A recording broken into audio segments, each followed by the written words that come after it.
A stretch of coastline longer than entire countries sits almost empty, shrouded by endless fog and forests as vast as some states. Aerial shot of fog rolling over dark trees and jagged cliffs. More than half this massive American wilderness is off-limits, not by accident, but by design. Why, on the edge of the world's most ambitious nation, do millions turn away from all this untapped land? The answer is tangled in rock, rain, law, and loss, and the truth waiting here changes what you think you know about the American dream. The land rises in sudden walls, a spine of mountains running close to the Pacific's restless edge. Here, the Coast Range and the Klamath Mountains form a barrier so steep and tangled that even the most determined surveyors thought twice before driving a stake.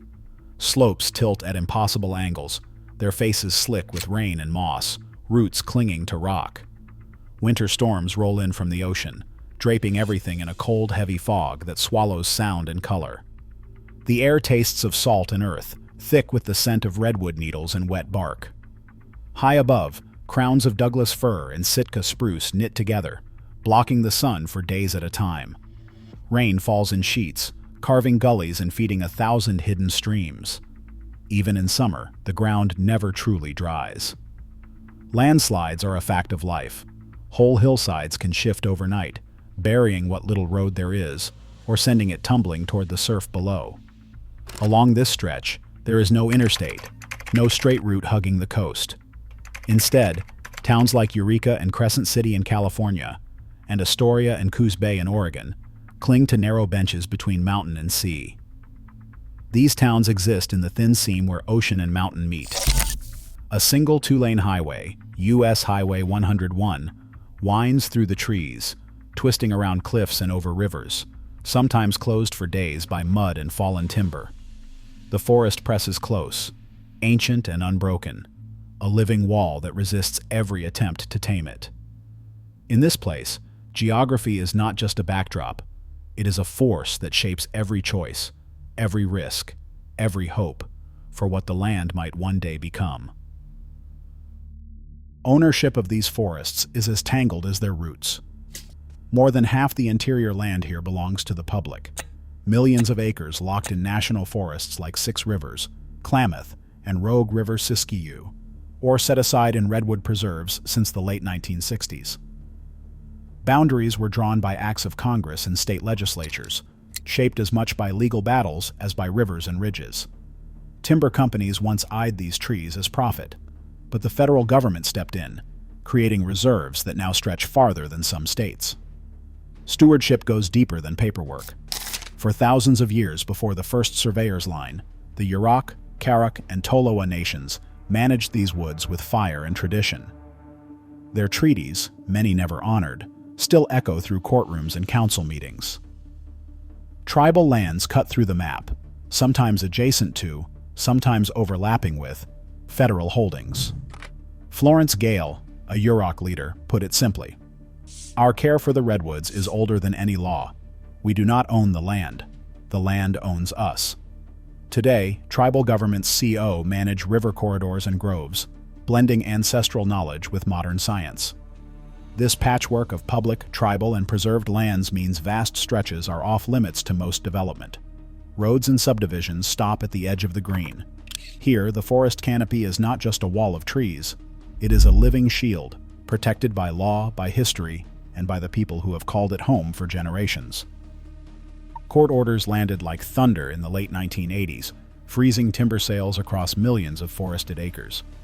In a single week of October 1989, a federal judge halted more than 200 timber contracts in the name of the Endangered Species Act. The northern spotted OWL, a bird few Americans had ever seen, now stood at the center of a legal storm. That June, the U.S. Fish and Wildlife Service listed it as threatened, triggering an automatic review of every old-growth sale. By summer's end, saws fell silent across Six Rivers and Klamath.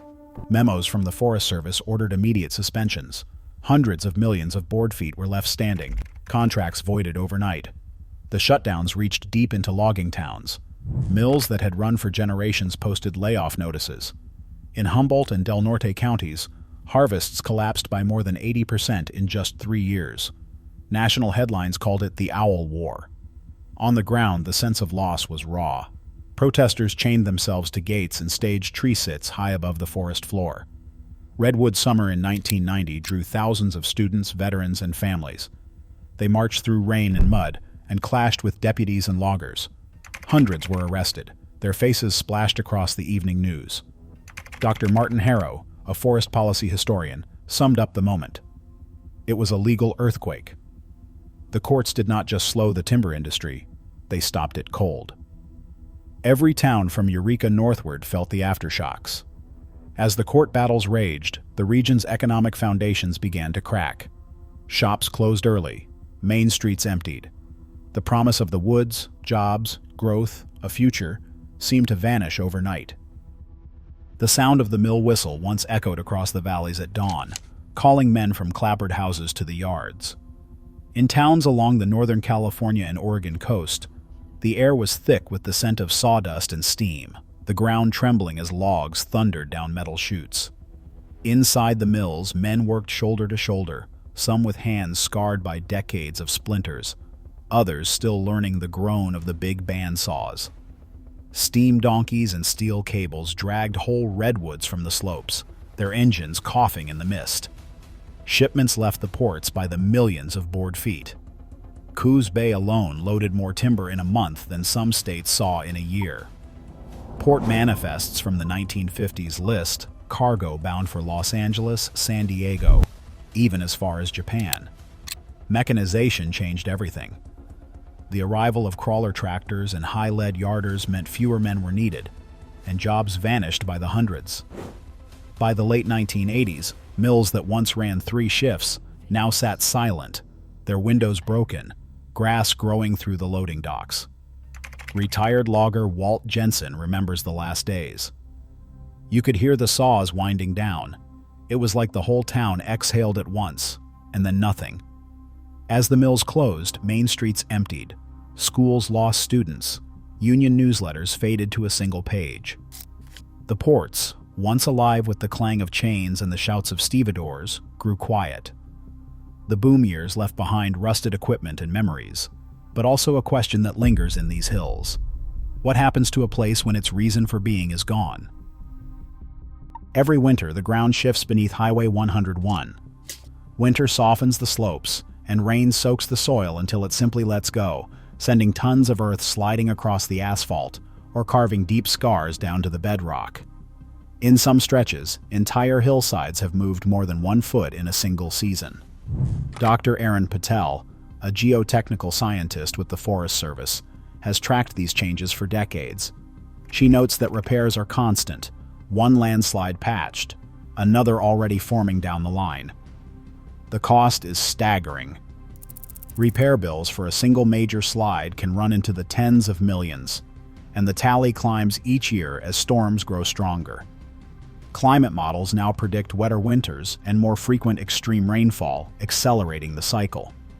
The highway remains open only through relentless effort, bulldozers, rock nets, and emergency contracts. For the people who live here, the road is both a lifeline and a gamble, never fully safe from the mountain's next move.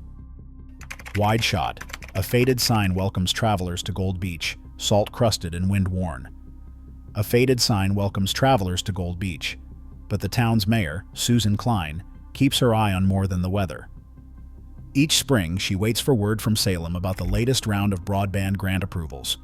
In Curry County, a pilot program brought high-speed internet to a handful of homes and a single downtown cafe. The rollout was slow, connections spotty, and many families still drive miles to find a signal strong enough for schoolwork or telemedicine. Klein's city budget is stretched thin. Every storm means new repairs, and every year brings another tough choice between roadwork and library hours. Tourism offers a lifeline, but it comes in waves. In July, the motels fill with families chasing fog and tide pools. By November, the boardwalk's empty and tax revenue drops. John Alvarez, who runs a kayaking outfit near Brookings, counts on 3 good months to carry him through the rest. It is feast or famine, he says. We make do, but there is no safety net. The forest stands unchanged, but adaptation is a daily calculation. How long can a community balance on the edge, hoping for the next season, the next grant, or the next visitor. Close up, rain on old timber, distant ferry horn. Today, more than half of this wild coastline remains federally protected, deliberately left untamed, even as cities elsewhere sprawl. In a nation defined by growth, this vast silence is a choice. What we safeguard now shapes the American landscape tomorrow. Would you trade wilderness for comfort? Let me know below.